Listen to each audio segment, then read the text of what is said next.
195 a 194. Folhas e flores, frutos e sementes. Folhas. As moradias da comunidade de Ceci são cobertas com folhas. Nas plantas, as folhas desempenham papéis importantes. Veja a seguir. Trocas gasosas, As folhas são o principal local de trocas gasosas nas plantas. Eliminação de água. As plantas podem eliminar água por meio da transpiração, que ocorre principalmente nas folhas. Produção de alimento. A fotossíntese ocorre principalmente nas folhas, por isso essa parte da planta é o principal local de produção de alimento. As folhas podem apresentar diferentes tamanhos e formatos. Ligue cada adivinha situada à esquerda ao tipo de folha que melhor representa sua resposta situada à direita. Folha composta, folha simples. Quem é inteira, ou seja, não apresenta divisões. Quem apresenta divisões formando estruturas menores. Folhas modificadas. Todas as folhas são verdes? Observe a fotografia abaixo e identifique se a estrutura indicada se refere à folha ou à flor. Essa estrutura se refere à flor ou à folha? Você vai colocar aqui. O mesmo você vai fazer aqui, tá bom? As folhas das plantas geralmente são verdes. Na planta apresentada na fotografia acima, as flores são as pequenas estruturas de cor branca. Já as estruturas coloridas ao redor das flores são folhas. Essas folhas de coloração diferente são responsáveis por atrair animais que auxiliam a reprodução dessas plantas. Agora responda, você já machucou o dedo no espinho de um limoeiro? Esses espinhos também são folhas modificadas. Por causa do seu formato, os espinhos ajudam a proteger a planta e a reduzir a perda de água por transpiração.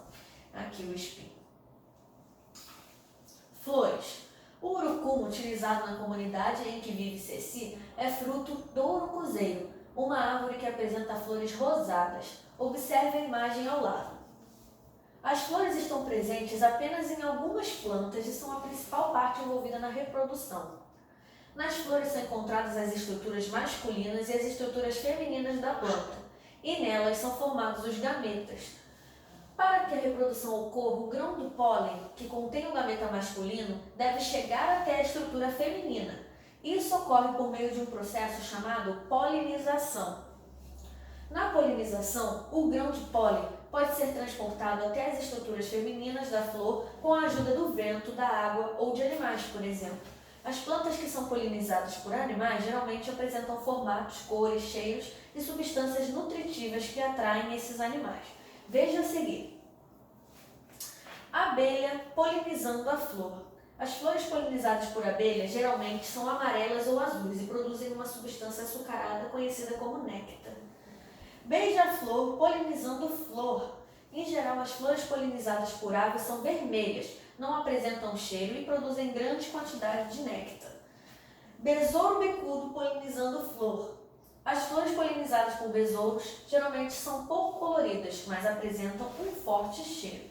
Bom, gametas significam células relacionadas à reprodução em alguns seres vivos, como animais e plantas. Observe a imagem ao lado do girassol. Quando você ouve alguém falar em flor de girassol, provavelmente associa essa flor com a imagem ao lado, certo?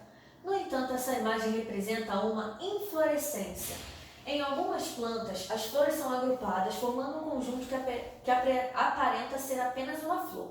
Esse conjunto de flores é chamado inflorescência. O girassol e a hortênsia possuem esse tipo de flor. Veja abaixo. Inflorescência de girassol, flores de girassol, aqui é a flor.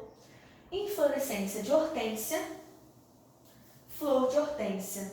Ou seja, é só um pedacinho, flor de hortênsia, um pedacinho dessa inflorescência de hortênsia.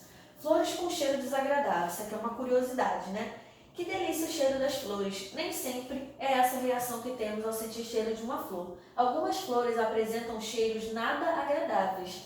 A raflésia, apresentada na imagem a seguir, é um exemplo de flor que apresenta cheiro muito desagradável. Ela é nativa da Indonésia e tem cheiro semelhante ao de carne podre. Apesar de desagradável, esse cheiro é muito importante para a raflésia, pois atrai moscas que ajudam na sua polinização. Atividades. Retire as letras em destaque dos enigmas e descubra o nome de 3 plantas que podem servir de alimentos aos seres humanos. A. Dessa planta comemos as folhas. B. Dessa planta comemos as flores. C. Dessa planta comemos as folhas. 2. Observe a tela ao lado do pintor italiano Giuseppe Arcimboldo. A. Quais as principais partes de plantas representadas na tela? Você vai me dizer só as partes das plantas. B. Para as plantas, qual é a importância das partes que você citou no item anterior? Fruto e semente. Na comunidade de Cesse, as sementes do urucum são utilizadas para pintar o corpo. As sementes geralmente são encontradas no interior dos frutos. Tanto as sementes quanto os frutos podem ser utilizados pelos seres humanos. Leia o poema abaixo e responda as questões. Fruta saborosa. Você vai ler esse poemazinho aqui e vai responder essas 3 questões oralmente. 1. De acordo com o poema, para que podemos utilizar as frutas? 2. O que acontece com a semente após ser plantada? 3. O poema fala que toda fruta é saborosa dependendo do nosso gosto. De qual fruta você mais gosta?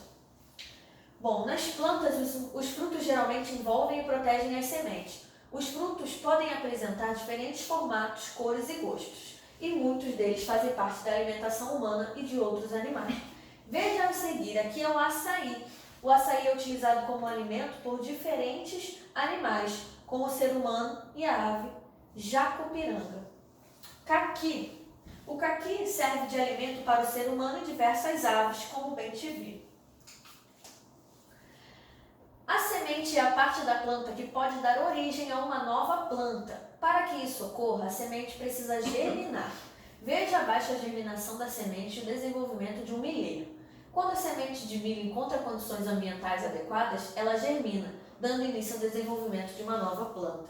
Raiz, aqui é o caule, que é o corpinho. E aqui você pode observar a raiz e ele já crescendo, o caule. E aqui também, bem maior. 1. A primeira parte da planta que se desenvolve é a raiz, em seguida é o caule que se desenvolve. Após alguns dias, já é possível identificar a planta jovem com raiz, caule e folhas. A planta adulta completa seu desenvolvimento e já é capaz de se reproduzir. O número de sementes nos frutos também pode variar. Alguns possuem apenas uma semente, enquanto outros possuem muitas delas. A manga possui só uma semente, O mamão já possui várias sementes. Dispersão de sementes. Observe a imagem ao lado. O que o animal está fazendo? Você vai responder oralmente. Como o animal da imagem pode ajudar a espalhar as sementes do ambiente? Muitos animais se alimentam dos frutos das plantas. Ao comer os frutos, eles podem deixar as sementes caírem no solo, podem carregá-las para outros locais ou ainda eliminá-las nas fezes. Todas essas ações ajudam na dispersão de sementes, ou seja, ajudam a espalhar as sementes no ambiente. Além dos animais, a água e o vento também espalham algumas sementes no ambiente. Veja a seguir. Sementes dispersas pelo vento. Os frutos do dente de leão são leves e possuem estruturas semelhantes à de uma pluma, facilitando a dispersão das sementes pelo vento. Sementes dispersas pela água. O coco flutua na água, facilitando sua dispersão pelos rios, mares e oceanos. Atividade. Relacione cada um dos frutos da coluna da esquerda com as suas respectivas sementes. Você vai relacionar pêssego, uvas e abacate. 2. Numere as imagens abaixo de 1 a 4 na ordem em que ocorre o processo de formação de uma nova planta. Só você observar, tá? 3. Alguns peixes se alimentam dos frutos das plantas encontradas, principalmente na beira de rios e lagos. Essas plantas vivem em áreas que ficam alagadas durante parte do ano, fazendo que alguns frutos fiquem sob a água. Veja abaixo. O pacu é um peixe que se alimenta dos frutos de uma palmeira conhecida como tucumã. Após consumir o fruto, o pacu libera a semente da palmeira na água, Como vocês podem observar. A. Qual é a importância do pacu para a palmeira tucumã? B. Qual é a importância da palmeira para o pacu? C. Quando caem na água, as sementes podem ser carregadas pela água do rio. No entanto, os pacus carregam as sementes da palmeira para locais que a água não é capaz de levar. Qual é a importância do pacu nessa situação? Por hoje é só. Um beijo. Até mais.